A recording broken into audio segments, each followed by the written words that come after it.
Hello again, everybody's Plowboy's Ghost Channel. We're not on the new property yet. We're closing in on closing, so I'm looking forward to that, hunting there and shooting there. We'll get to it. So right now I'm just going to show off another gun trade to y'all and see if that's entertaining enough. I went and picked this up a couple of days ago. Yeah, I'll unload it, but I'll keep the ammo handy. Y'all, that I found myself with roughly 4.2 inch on the Red Hawk's length, two roughly 4-inch 44 Magnums, both steel frame, stainless and steel frame, both of them relatively heavy. And I thought to myself, okay, I've got two very similar guns of the same caliber for the very same purpose, but the Red Hawk, of course, shoots the heavier, meaner stuff, the full throttle, worst you can buy 44 Magnum stuff with no problem. The Smith, not so much, but I like the ergonomics of the Smith & Wesson more, and it was a little bit lighter than the Red Hawk. I had been entertaining the notion of buying one of the 5-shot Smith & Wesson Model 69 Combats, the little short 2 3/4 inch barrel, but I didn't really want the L frame that bad. I really didn't want a 5-shot because I still have a 5-shot 44 Special in there, you know, the Bulldog, that I think would do a lot of what that would do as what the 2 3/4 inch Model 69 would accomplish. And I felt like that was a little bit redundant, so I sold the Model 2910 that I haven't had very long. And y'all, I happened upon this lightly used, made in 2018.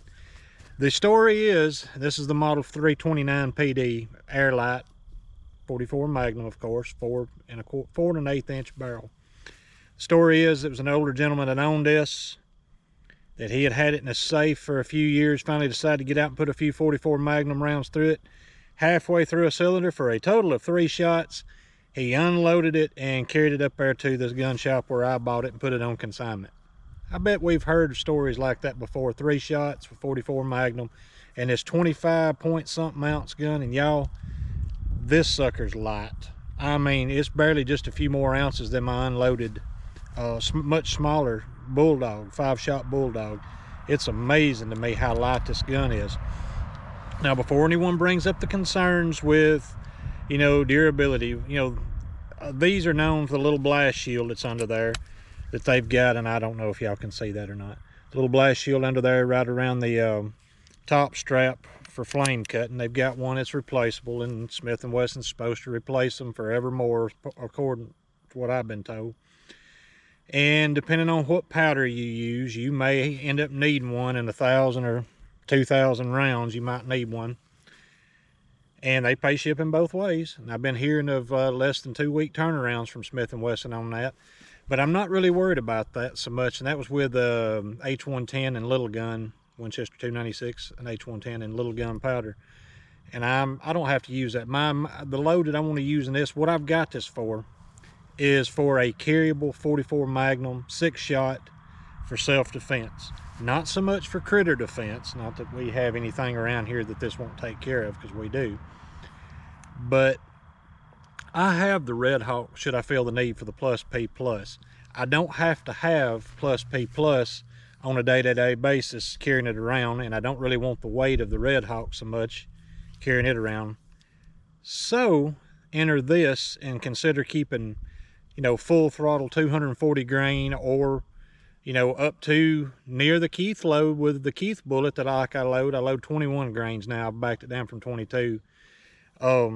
Not that there's anything wrong with either one of them, but just backed that load down to 21 grains of 2400 underneath an RCBS Keith bullet.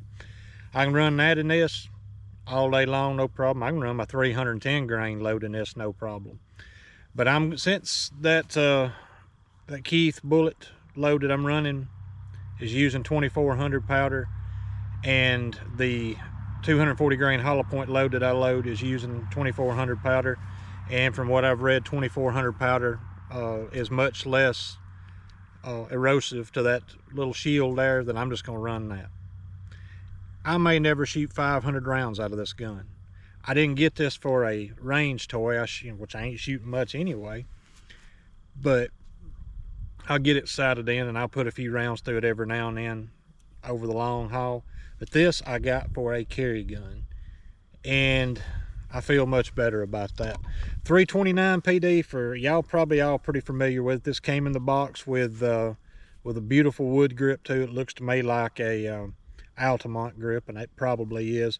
But I'm gonna keep this on it because, you know, I want this as utilitarian to me.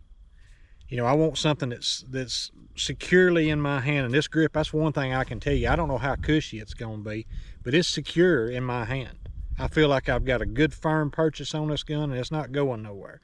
It's not gonna slip when I want it to stay, you know, true to the way I'm holding it. It's not gonna have any give, you know, and I like that.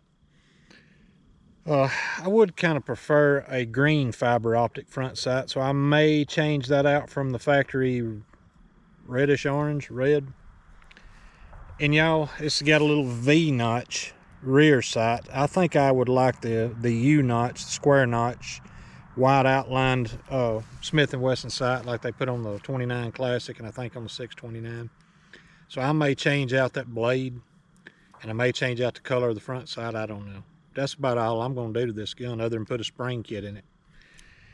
And voila, you know, of course I won't carry every day in the Diamond D Guide's Choice, but man, that sucker really is light on you like this. It's not in a, you know, it's easy to draw. Of course, this one fits a little tighter than having a little bit longer underlug than my Red Hawk does. Fits a little bit tighter, but it'll wear in. And I have got the triple K leather. I can wear strong side or cross draw, and I've already carried it just a little bit like that, and shoot, I love it. So I figure this is gonna be plenty durable enough for everything I'll ever shoot out of it, for all I'll ever shoot out of it. I won't have no problem.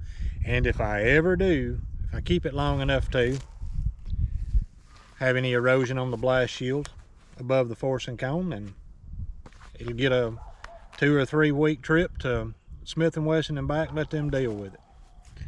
So anyhow, like I said, we're closing in on closing date. I'm figuring within the next 2 weeks on that property over I told you all about, nearly 26 acres. And I ain't deer hunted yet, even though deer season's just a few days open here, but we've got till early February, about the 10th or the 12th of February, somewhere in that range is where our deer season will run out. So I've got plenty of time, but I'm looking forward to getting over there and setting up a range and taking y'all over there and shooting over there. We ain't gonna have no problem. We ain't gonna have this risk of hurting somebody. You know, got to be real careful and cautious about where you send a bullet, because you can't recall them. Appreciate y'all watching and listening to me ramble on and show you what I've traded for. And I guess this should be like a weekly episode. What did I trade for today? What new trade this week? Sometimes 2 or 3 times a week, I guess. I will talk to y'all later. Thanks for watching.